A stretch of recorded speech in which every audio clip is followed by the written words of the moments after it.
नमस्ते सबैलाई, फेरि पनि स्वागत छ हजुरहरूलाई थर्डपुल फार्ममा। आज हामी फार्ममा जैविक तथा अर्ग्यानिक विधि प्रयोग गरी कसरी तरकारीहरू उत्पादन भइरहेछ भन्ने बारे केही जानकारी दिन चाहन्छौँ। अब हामी हाम्रो खेतबारीतिर लागौँ। आलु र अन्य तरकारी भित्राउनु अघि हामी बाख्रालाई खेतमा स्वतन्त्र रूपमा चराउन दिन्छौँ। यो integrated crop livestock farming system हो।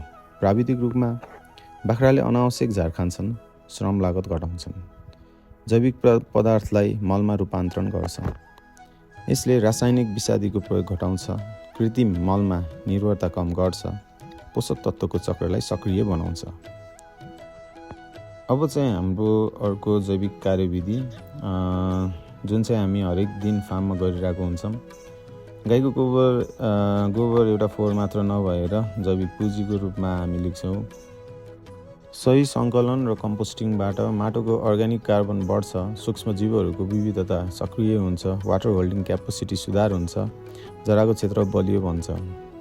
स्वास्थ्य माटोले पोषक तत्त्वयुक्त खाना दिन्छ, पोषणयुक्त खानाले स्वास्थ्य नागरिक बनाउँछ, स्वास्थ्य नागरिकले बलियो राष्ट्र बनाउँछ।